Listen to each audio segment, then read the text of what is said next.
الحمد للہ رب العالمین والعاقبۃ للمتقین والصلاة والسلام علی سید الانبیاء والمرسلین وعلی آلہ واصحابہ ومن تبعہم بإحسان الی یوم الدین اما بعد۔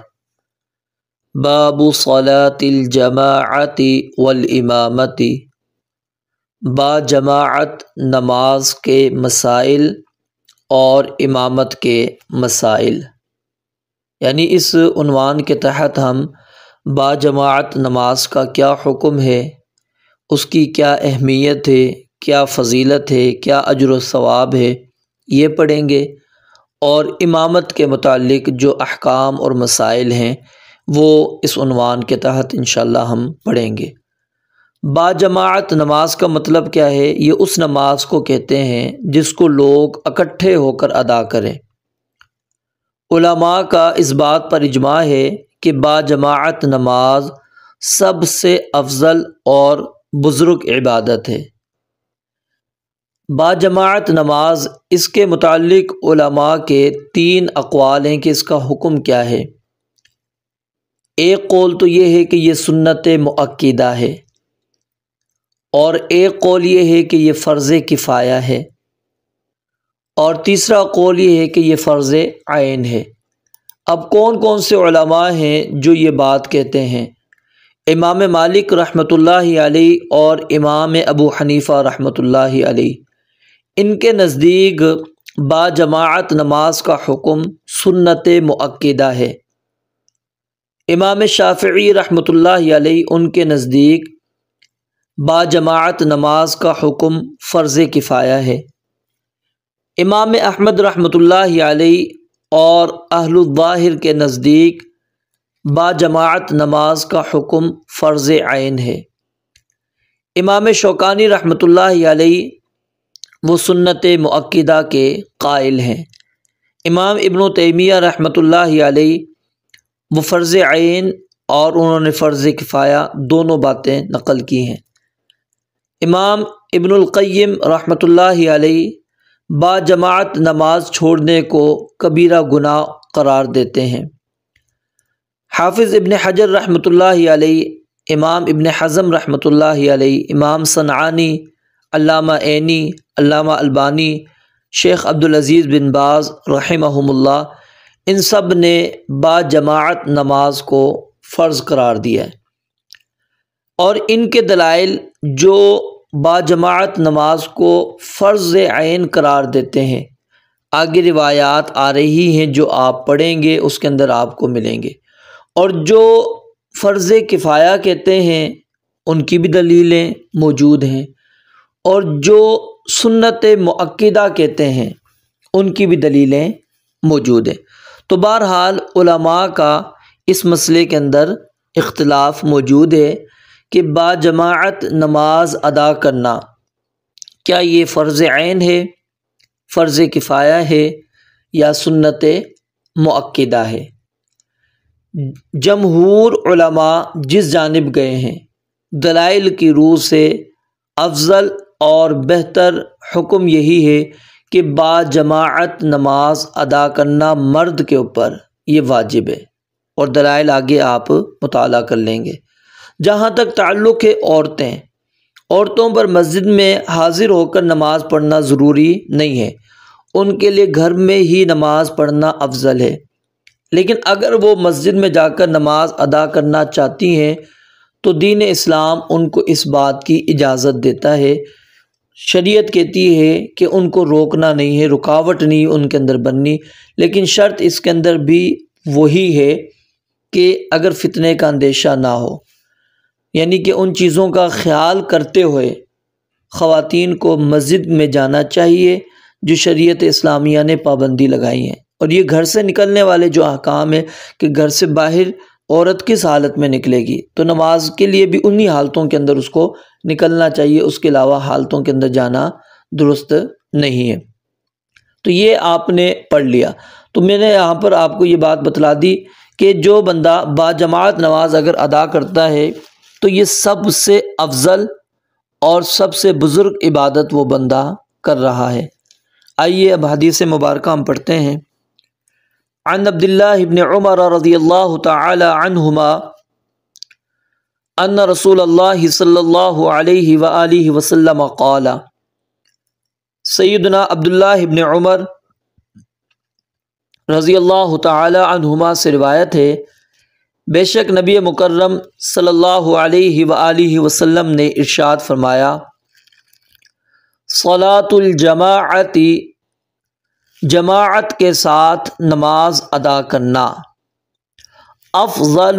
افضل ہے من صلاۃ الفجر، اکیلے نماز پڑھنے سے۔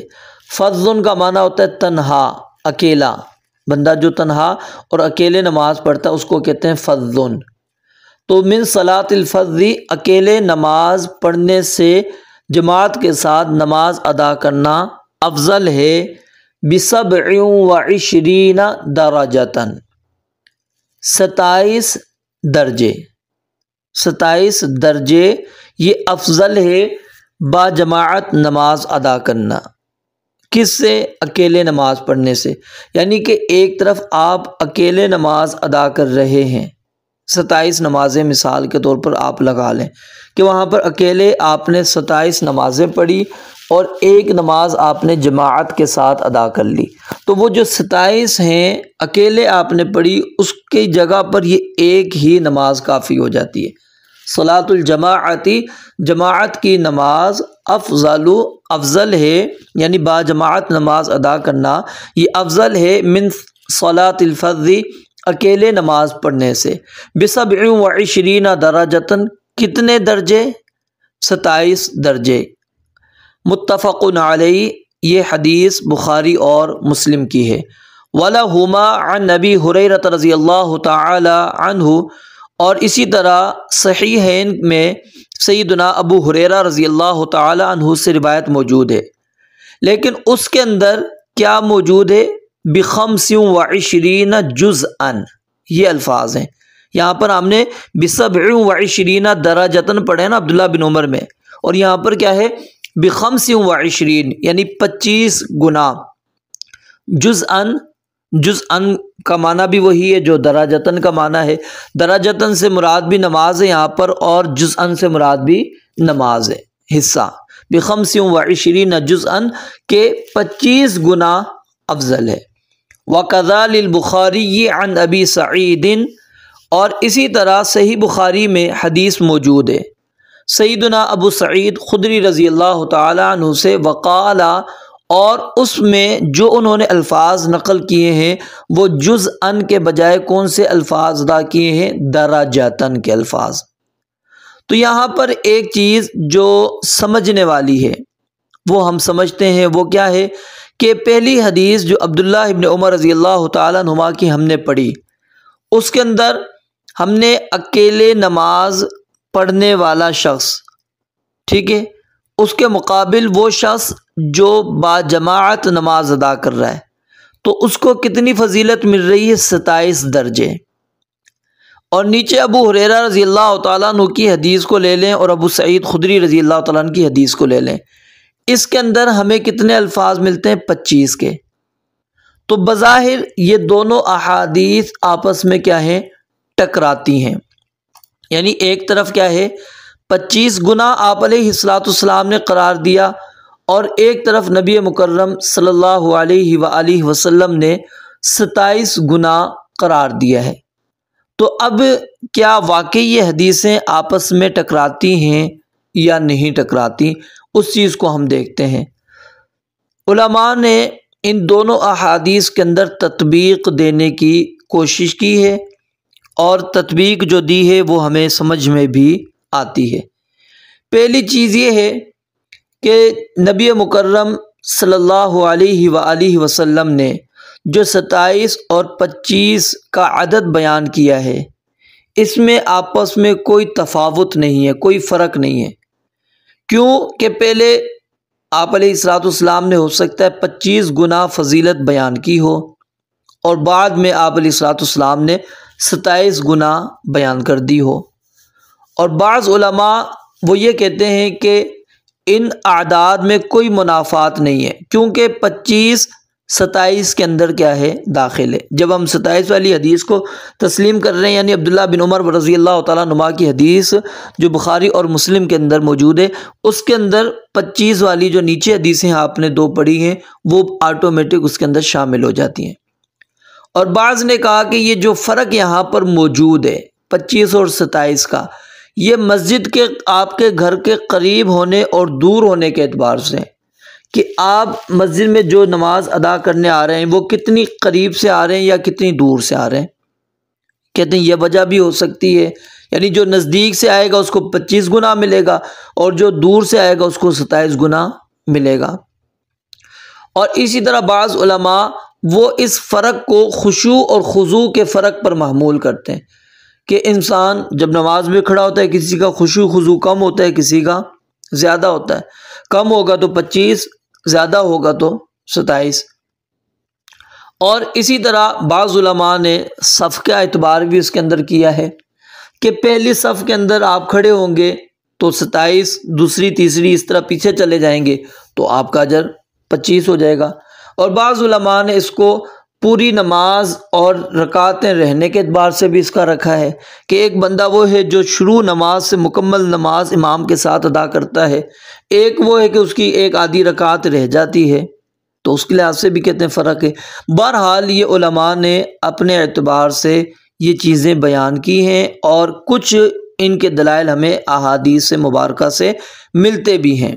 یہ نہیں ہے کہ یہ جو اقوال میں نے آپ کے سامنے نقل کیے ہیں اس کی کوئی دلیل نہیں ہے، ان کی دلائل ادلہ موجود ہیں احادیث مبارکہ کے اندر، لیکن کیونکہ خاص کوئی واضح نص موجود نہیں ہے جس پر ہم کہہ سکیں کہ یہی قول ممکن ہے درست ہے، باقی سارے اقوال درست نہیں ہیں۔ تو اس حدیث سے ایک تو مسئلہ یہ ثابت ہو گیا کہ جو بندہ اکیلا نماز پڑھتا ہے اس کی نماز جائز ہے، قابل قبول ہے، اور باعث اجر و ثواب بھی ہے۔ یعنی یہاں پر ان لوگوں کی تردید ہو جاتی ہے جو کہتے ہیں کہ منفرد کی نماز ہوتی ہی نہیں ہے، کیونکہ نبی مکرم صلی اللہ علیہ وآلہ وسلم نے یہاں پر کیا بات بیان فرمائی ہے کہ صلاۃ الجماعت افضل من صلاۃ الفض، یعنی آپ نے اس کی اکیلے بندے کی تنہا پڑھنے والے بندے کی نماز سے افضل قرار دیا ہے۔ یعنی علماء یہاں پر یہ بات نقل کرتے ہیں، کہتے ہیں کہ اگر اکیلے بندے کی نماز نہ ہوتی تو آپ یہ چیز نہ بیان کرتے، تو آپ کا یہ اکیلے بندے کو بیان کرنا یہاں پر یہ دلیل ہے کہ اکیلا اگر کوئی بندہ نماز پڑھتا ہے تو اس کی نماز ہو جاتی ہے، اس کی نماز کیا ہے؟ ہو جاتی ہے، اس کی نماز کے اندر کوئی فرق نہیں پڑتا۔ لیکن دلائل کی روح سے میں نے جیسا کہ آپ کو بتلایا، افضل اور بہتر یہی ہے کہ با جماعت نماز ادا کی جائے، اور اگر کوئی بندہ اکیلے نماز پڑھتا ہے اگرچہ عذر بھی اس کا کوئی موجود نہیں ہے، ٹھیک ہے، عذر بھی کوئی موجود نہیں ہے تو اس کی نماز باطل نہیں ہوتی۔ بعض علماء کہتے ہیں کہ یہ نماز کی صحت کے لیے شرط ہے، یعنی اگر اس نے با جماعت نماز کو چھوڑ دیا ہے، عذر نہیں تھا اس کا کوئی، تو اس کی نماز باطل ہے، اور یہ امام ابن تیمیہ رحمۃ اللہ علیہ کا قول ہے۔ اور اسی طرح کی ایک روایت امام احمد رحمۃ اللہ علیہ سے ملتی ہے کہ آدمی جب جماعت کو بغیر کسی عذر کے چھوڑ دیتا ہے فَإِنَّهُ لَا تُقْبَلُ صَلَاتُهُ، کہتے ہیں کہ اس کی نماز قبول نہیں کی جائے گی، وَلَوْ صَلَّى أَلْفَ مَرَّةٍ، اگرچہ وہ 1000 مرتبہ بھی نماز پڑھ لے۔ اور کیوں؟ کہتے ہیں وَأَنَّهُ إِذَا تَرَكَهَا بِلَا عُذْرٍ، جب وہ بندہ بغیر عذر کے جماعت کو چھوڑ رہا ہے، وہ اس طرح ہے کمن صلی بلا وضوء، کہ جس طرح ایک وہ شخص ہے جو وضو کے بغیر نماز ادا کرتا ہے، تو کیا اس کی نماز ہو جاتی ہے؟ کہتے نہیں ہوتی۔ تو اسی طرح وہ بندہ جو جماعت کے ساتھ جس نے نماز نہیں پڑھی، کہتے ہیں اس کی نماز نہیں ہوتی، اور اس کے اوپر واجب ہے کہ وہ جائے مسجد میں، کسی بھی مسجد میں تلاش کرے، اس کو جماعت ملے اور اس جماعت کے اندر شامل ہو کر وہ نماز ادا کرے۔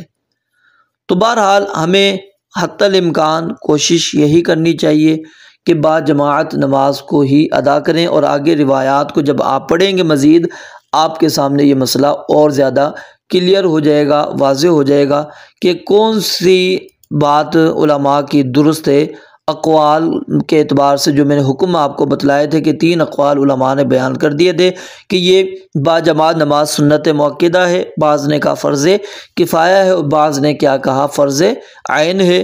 تو جب آپ احادیث آگے پڑھیں گے تو آپ کو اور مسئلہ یہ سمجھ میں آ جائے گا۔ رب العالمین سے دعا ہے اللہ تعالیٰ سمجھنے عمل کرنے کی توفیق عطا فرمائے۔ وآخر دعوانا ان الحمد للہ رب العالمین۔